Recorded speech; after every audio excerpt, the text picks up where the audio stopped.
dalam hati setiap manusia ada satu kebutuhan yang sangat mendasar, kebutuhan untuk bersekutu dan berbagi hati dengan Tuhan Penciptanya.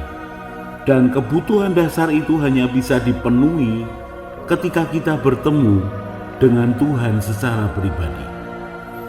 Ketika kita membuka hidup kita dan membuka hati kita kepada Tuhan, di sanalah kebutuhan kita akan Tuhan itu dipenuhi. Dan ketika kita bertemu dengan Tuhan, maka kita menjadi mengerti siapa kita sesungguhnya, menjadi mengerti kepribadian Tuhan yang menyelamatkan kita, dan menjadi mengerti apa kehendak Tuhan dalam hidup kita. Pada saat-saat seperti itulah hubungan pribadi yang begitu erat, yang begitu dekat, maka apapun yang terjadi di dalam hidup kita akan dibuat Tuhan menjadi sesuatu yang indah. Karena Tuhan di dalam kita, Tuhan berbicara kepada kita. Dia mengajari kita, mengasihi kita, dan berbagi hati dengan kita. Dalam renungan kita kali ini, mari belajar mendengar Tuhan berbicara.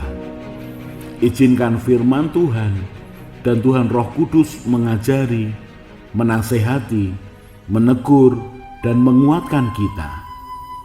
Dalam acara Saat Teduh Bersama Tuhan ini, saya mengajak saudara mengingini Tuhan, bertemu dengan Tuhan, untuk menjamah hatinya, merasakan hadiratnya, mengalami pribadi Tuhan seutuhnya.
Ku ingin di bumi, sekalipun dagingku dan hatiku habis lenyap, gunung batuku dan bahagiaku,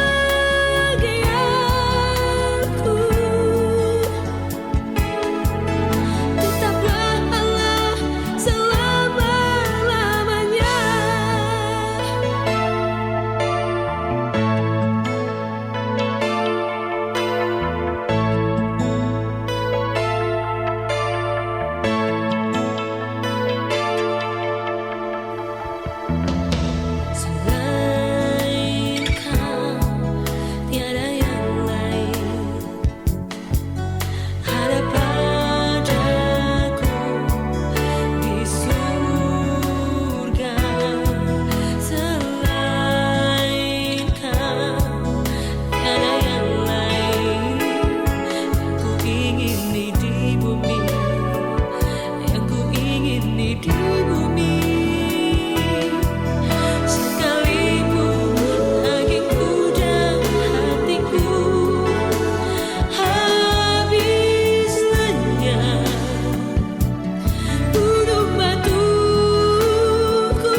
Mazmur 73 ayat 25 dan 26 menunjukkan akan kepastian kepercayaannya kepada Tuhan, bahwa hanya Tuhanlah yang ada dalam hidupnya, bahwa hanya Tuhan di surgalah yang dia harapkan. Bahkan dikatakan, sekalipun dagingku dan hatiku habis lenyap, gunung batuku dan bagianku, tetaplah Allah selama-lamanya. Menunjukkan akan kepastian, kesungguhan hati, bahwa Tuhan satu-satunya dalam hidupnya. Saudaraku, kesimpulan yang disampaikan sampai sedemikian kuat bukan muncul tiba-tiba, bukan muncul tanpa alasan. Alangkah menariknya ketika kita melihat latar belakangnya. Diawali Mazmur 73 ini dengan kata, sesungguhnya Allah itu baik bagi mereka yang tulus hatinya, bagi mereka yang bersih hatinya. Tetapi aku sedikit lagi, maka kakiku terpeleset, nyaris aku tergelincir. Sebab aku cemburu kepada pembual-pembual. Dan selanjutnya, dia iri, dia cemburu dengan orang-orang yang sehat, gemuk mereka tidak mengalami kesusahan manusia, mereka tidak mengalami sakit penyakit, tidak kena tulah, sehingga mereka menyombongkan diri, mereka menyindir orang lain, menunjukkan bahwa mereka baik, mereka berdiri di atas kecongkaan hidup mereka sendiri. Kemudian pemazmur ini membandingkan hidupnya, bagaimana dia dengan susah payah mempertahankan hati yang bersih, membasuh tangan tanda tak bersalah, tetapi mengalami penderitaan. Ayat 14 mengatakan, namun sepanjang hari aku kena tulah dan kena hukum setiap pagi. Dia menjaga hatinya di hadapan Tuhan. Dia tidak melakukan kesalahan. Dia tidak melakukan dosa. Tetapi ketika hidupnya dibandingkan dengan orang-orang yang melakukan dosa, yang hidup jauh daripada Tuhan, dia melihat keadaan mereka lebih baik daripada keadaannya. Beberapa kali saya bertemu dengan orang yang mengatakan, kenapa aku hidup bersama Tuhan, justru keadaanku lebih buruk daripada sebelumnya. Kalau dibandingkan keadaannya dengan sebelumnya, aku mengalami hal yang lebih baik. Usahaku berjalan lebih baik, perasaanku lebih enak, teman-temanku lebih banyak. Tetapi sekarang ketika aku ikut Tuhan, kenapa keadaan tidak lebih baik? Saudaraku, selain Tuhan tidak ada yang lain. Itu keluar dari kesimpulan ketika dia sadar kehidupan yang dibandingkan orang yang mengandalkan Tuhan dengan orang yang tidak mengandalkan Tuhan adalah di akhirnya. Ketika pemazmur ini mencoba mengerti akhir dari kehidupan mereka, maka dia sadar itu yang membedakan. Kapan pemazmur ini tahu? Ayat yang ke-16 mengatakan, ketika aku bermaksud untuk mengetahuinya, hal itu menjadi kesulitan di mataku, sampai aku masuk ke dalam tempat kudus Tuhan, tempat kudus Allah, dan memperhatikan kesudahan mereka. Ketika pemazmur ini masuk dalam hadirat Tuhan, tempat kudus Tuhan, maka dia bisa melihat akhir hidup mereka, akhir kesombongan mereka, akhir pembenaran diri mereka, akhir hidup sia-sia yang tidak mengandalkan Tuhan. Dia bisa melihat betapa mereka akan hancur, akan binasa. Dan itu membuat hatinya sadar. bahwa menjaga hatinya bersih, menjaga hatinya berkenan, menjaga hidup yang berkenan di hadapan Tuhan, itu adalah hal yang luar biasa. Kemudian dia tahu Tuhan di atas segala-galanya. Hanya Tuhan pribadi yang sanggup dipercayai, yang tidak akan mengecewakan, yang memberikan pengharapan, yang menghibur.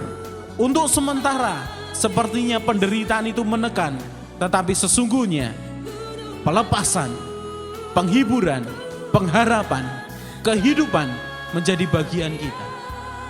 Saudaraku, kesimpulan pujian ini bukan keluar dengan begitu saja, tetapi keluar dari kenyataan dan kesadaran bahwa Tuhan di atas segala-galanya. Tuhan berkuasa, Tuhan mempunyai kekuatan untuk membawa kita kepada kehidupan, kepada posisi, kepada keadaan jauh lebih baik. Akhirnya Dia berikan yang terbaik kepada kita. Tetaplah Allah selama-lamanya. Tetaplah Allah selama-lamanya. Kehidupan kita sesungguhnya adalah pengalaman bersama Tuhan. Sesungguhnya kehidupan ini bukan hanya kejadian demi kejadian yang tidak ada artinya. Tetapi sesungguhnya kehidupan ini adalah pengalaman bersama Tuhan. Kehidupan ini adalah hidup bersama Tuhan. Apakah itu tidak terlalu berlebihan, Pak? Saya katakan tidak. Karena sesungguhnya kehidupan itu dimulai dari Tuhan. Dia berikan kita nyawa, Dia berikan kita nafas kehidupan. Dia kirim, Dia berikan orang tua untuk memelihara kita. Untuk apa sebenarnya? Untuk melakukan kehendak-Nya, untuk menjadi partner kerjanya. Jadi kehidupan kita ini sesungguhnya adalah pengalaman dengan Tuhan. Lalu bagaimana caranya untuk saya bisa melihat bahwa saya punya pengalaman dengan Tuhan? Sederhana sekali. Coba jawab pertanyaan ini. Apakah saat-saat ini engkau bisa melihat maksud Tuhan melalui orang-orang yang kau temui, peristiwa yang kau alami? Apakah itu menyenangkan atau tidak? Apakah engkau bisa merasakan di dalam hatimu Tuhan berbicara, Tuhan mengajar kehidupan? Kalau jawabannya iya, berarti engkau pada jalur yang benar. Hidup adalah pengalaman dengan Tuhan. Teruskan, saudaraku. Engkau akan melihat Dia pribadi yang luar biasa, yang pantas kita taruh semua kepercayaan kita kepada Dia. Tetapi kalau engkau tidak tahu, engkau tidak merasakan Tuhan berbicara dalam hatimu,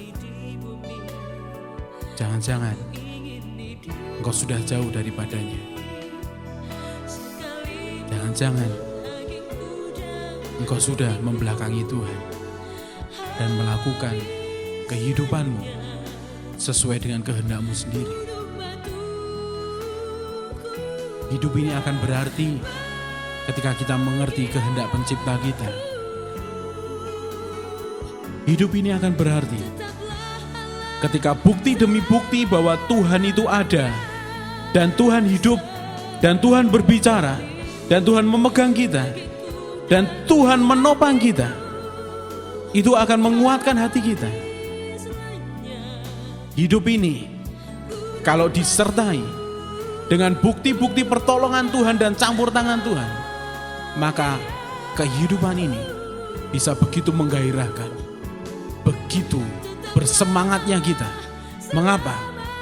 Karena kita tahu ada pribadi yang di atas pribadi kita, yang kekuasaannya, kasihnya, kepeduliannya melebihi siapapun di atas muka bumi ini yang memegang tangan kita.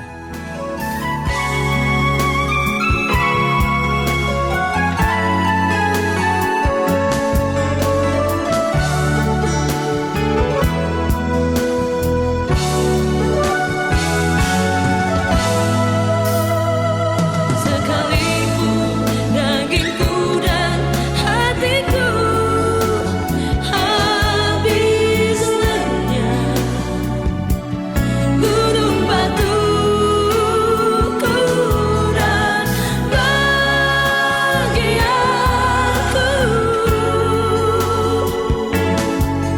tetaplah Allah selama-lamanya. Sekalipun dagingku dan hatiku habis lenyap, gunung batuku dan bahagiaku, Kali istilah gunung batu tetaplah itu adalah gunung batu di tengah-tengah padang gurun. Kenapa gunung batu bisa menjadi begitu menarik? Kenapa dikatakan gunung batu itu sebagai perlindungan? Di padang gurun, di gurun pasir ketika terjadi badai pasir, bukan hanya angin yang besar, tetapi angin dengan pasir dalam kecepatan yang tinggi, itu bisa menyapu siapa saja yang berada di atas permukaan pasir. Baik itu manusia, baik itu onta, baik itu keledai, apapun yang di atas pasir itu bisa disapu bersih. Dibawa kemana tidak tahu, tapi yang jelas itu mencelakakan. Ketika orang berjalan di padang pasir, dia berjalan, dia lihat sekelilingnya, dan yang sering kali dicari pertama kali adalah gunung batu. Mengapa? Karena dia tahu ketika badai itu datang, ketika kesulitan itu akan menyapu bersih dia, akan membawa dia kepada penderitaan, bahkan kematian. Dia tahu kemana dia harus lari. Dia akan lari ke gunung batu itu. Dia akan berlindung di balik gunung batu. Dan penderitaan yang menyapunya itu tidak akan membuat dia terhempas. Dia akan terhindar dari penderitaan, dari kematian, dari kebinasaan ketika dia lari ke gunung batu, tempat perlindungannya. Kenapa gunung batu? Karena disitulah orang berlindung. Disitulah satu-satunya pengharapan di mana kehidupan itu bisa dilanjutkan. Dan ketika dia bertemu, dia mengalami Tuhan. Dibuka matanya, bagaimana Tuhan itu baik, memberikan perlindungan, memberikan tempat perhentian, di mana dia bisa memulihkan tenaganya untuk memulai perjalanannya. Saudaraku, di dalam hidup kita ini, kita tidak bisa terus-menerus kuat. Ada saatnya kita berlindung di bawah gunung batu kita untuk mengalami pemulihan, untuk mengalami peristirahatan sementara, memupuk kekuatan, membuka hidup dan hati kita, mengambil bagian yang sudah disediakan Tuhan kepada kita, memakan akan kebaikan-kebaikan Tuhan, mengingat akan tonggak-tonggak di mana Tuhan menjadi bukti pertolongan kita, jalan keluar kita, dan kemudian memberikan kekuatan kita untuk menjalani kehidupan. Gunung batu itu penting dalam hidup kita. Dia Tuhan. Dia Tuhan. Dia yang luar biasa. Dia mempunyai telinga untuk mendengar. Dia mempunyai tangan untuk menolong. Dia mempunyai hati untuk mengerti. Dia mempunyai hati untuk mengerti.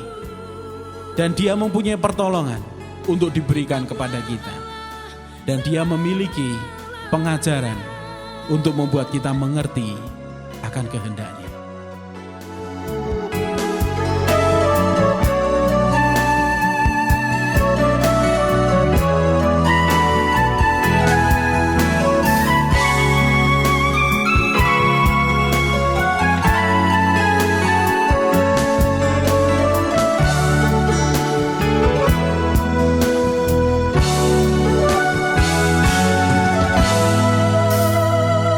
Sekalipun dagingku dan hatiku habis lenyap, gunung batuku dan bagianku,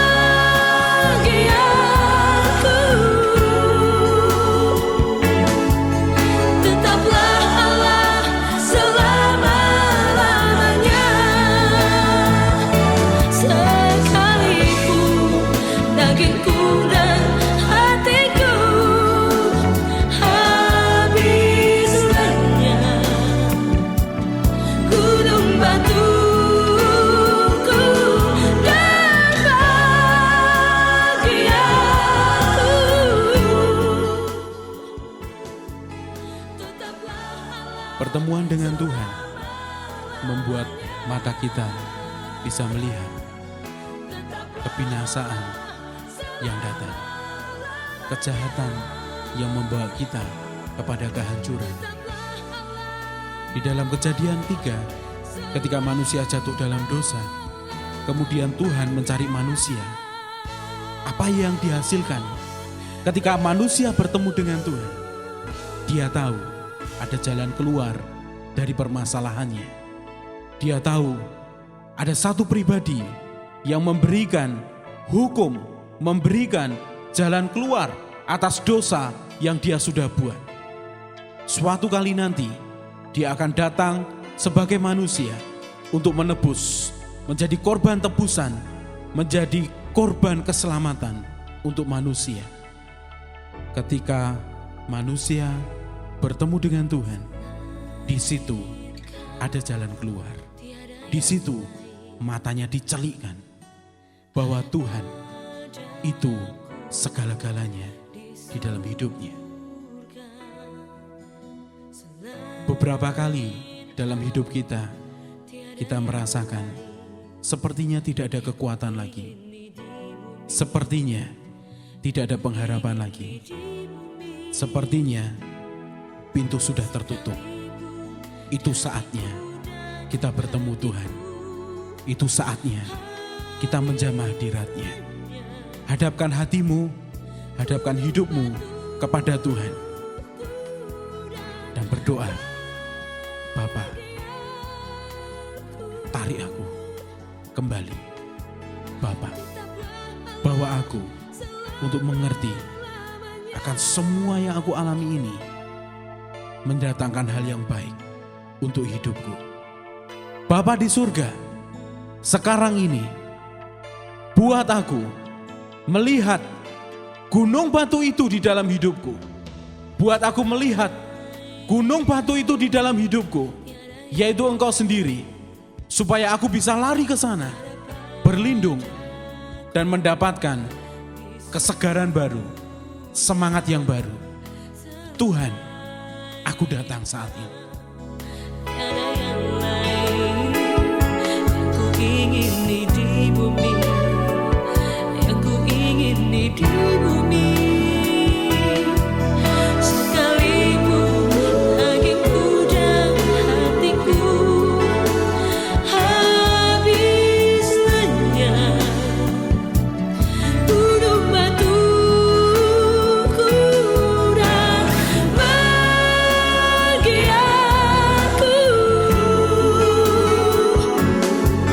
tetaplah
Yeremia 17 ayat 5-8. Beginilah firman Tuhan. Terkutuklah orang yang mengandalkan manusia, yang mengandalkan kekuatannya sendiri, dan yang hatinya menjauh daripada Tuhan. Ia akan seperti semak bulus di padang belantara. Ia tidak akan mengalami datangnya keadaan baik. Ia akan tinggal di tanah angus, di padang gurun, di negeri padang asin yang tidak berpenduduk. Diberkatilah orang yang mengandalkan Tuhan, yang menaruh harapannya kepada Tuhan. Ia akan seperti pohon yang ditanam di tepi air, yang merambatkan akar-akarnya ke tepi batang air, dan yang tidak mengalami datangnya panas terik, yang daunnya tetap hijau, yang tidak khawatir dalam tahun kering, dan yang tidak berhenti menghasilkan buah. Mari hidup dalam takut akan Tuhan. Mari mencari Tuhan dengan segenap hati kita. Mari tetapkan hati untuk mentaati kebenaran firman Tuhan dan menyenangkan hati Tuhan. Maka Tuhan akan semakin nyata berbicara, menuntun, memperlengkapi, dan mempercayai kita. Mari tetapkan hidup sesuai dengan kehendak Tuhan. Saya Yosea Kristiono, Gembala Jemaat GK Injil Keselamatan. Tetap setia, tetap semangat. Tuhan Yesus memberkati.